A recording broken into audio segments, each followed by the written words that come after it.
दोस्तों नमस्कार। आपका अपना बायोलॉजी सेशन में हार्दिक स्वागत है। दोस्तों आज का जो टॉपिक एक प्रकार का चैप्टर ही है वो है टिश्यू। टिश्यू का हिंदी अर्थ होता है दोस्तों ऊतक। आज हम टिश्यू के बारे में जानेंगे कि टिश्यू है क्या, टिश्यू के कितने प्रकार होते हैं, टिश्यू में कौन कौन से पार्ट्स होते हैं, सारी चीज़ों की बारीकी से चर्चा हम करेंगे। तो दोस्तों सबसे पहले हम जान लेते हैं कि टिश्यू है क्या, टिश्यू का डिफिनेशन क्या है। तो देखते हैं दोस्तों, टिश्यू जिसका हिंदी अर्थ होता है ऊतक, अर्थात ऊतक कोशिकाओं का वह समूह है, ऊतक कोशिकाओं का वह समूह है जिसमें सभी कोशिकाएं आकार, आकृति, कार्य तथा उद्गम की दृष्टि से वो क्या होते हैं, समान होते हैं। क्या होते हैं, समान होते हैं। तो उसे हम टिश्यू कहेंगे। जब ऊतक कोशिकाओं का वह समूह जिसमें सभी कोशिकाएं आकार, आकृति, कार्य, उद्गम समान होते हैं उसे हम क्या कहेंगे, टिश्यू कहेंगे। अब समझ लेते हैं आगे पॉइंट क्या है कि ऊतक शब्द का प्रयोग सर्वप्रथम किसने किया है। बहुत ही अच्छे ढंग से पढ़ेंगे दोस्तों, यह एग्जाम ऑफ व्यू से काफ़ी इम्पोर्टेंट है। ये group D, SSC, railway, GD, इस सारे एग्जाम में ये इससे रिलेटेड क्वेश्चन पूछे जाते हैं दोस्तों। अभी जो मैट्रिक 10th इंटर का जो एग्ज़ाम हो रहा है उसमें ये सवाल पूछे जाते हैं और उन्हीं का ये चैप्टर विशेष रूप से है दोस्तों। इसलिए जो मैट्रिक और इंटर में जो छात्र पढ़ रहे हैं उसके लिए भी कारगर साबित होगा।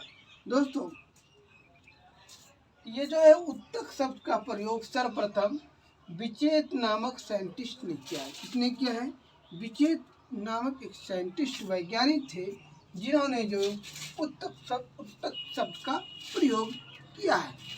आगे है दोस्तों, ऊतक का अध्ययन जीव विज्ञान की जिस शाखा में किया जाता है उसको क्या कहते हैं, हिस्टोलॉजी या औतकी कहा जाता है। औतकी इसका हिंदी अर्थ होता है हिस्टोलॉजी। ऊतक का अध्ययन जीव विज्ञान की जिस शाखा में किया जाता है, ऊतक का अध्ययन जो है जीव विज्ञान की जिस शाखा में किया जाता है उसको हम हिस्टोलॉजी या औतकी कहते हैं दोस्तों।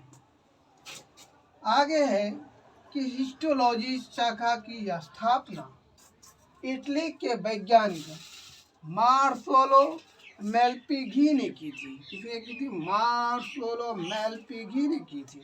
कहाँ का वो रहने वाला था, इटली का रहने वाला था। समझ गए दोस्तों। आगे है हिस्टोलॉजी शब्द का नाम, हिस्टोलॉजी शब्द का नाम वैज्ञानिक मायर ने दिया था और 1819 ईस्वी में दिया था।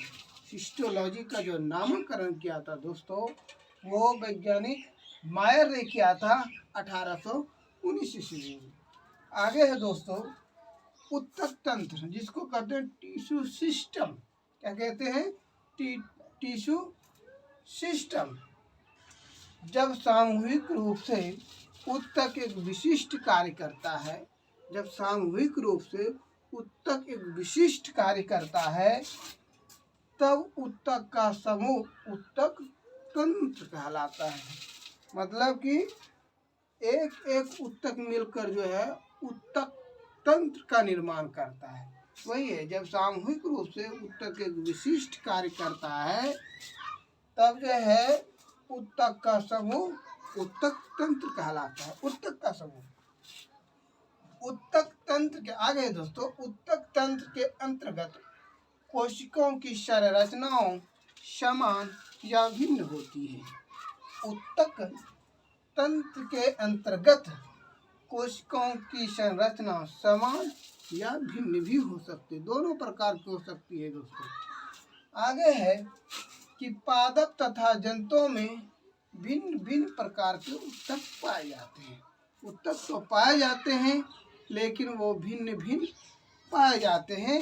किसमें, पादप तथा जंतुओं में बहुत ही आसानी से याद कीजिए, बहुत ही स्लोली पढ़ा रहे हैं जिससे कि आपको आसानी से समझ में आए, आसानी से आप याद कर लें। आपको रिपीट वीडियो भी देखकर इसको याद कर सकते हैं। आगे है दोस्तों प्लांट टिश्यू, पादप ऊतक जिसको कहते हैं। प्लांट टिश्यू को पादप ऊतक कहते हैं, अर्थात पादप ऊतक पादपों के संरचनात्मक ऊर्जा तथा सहारा प्रदान करते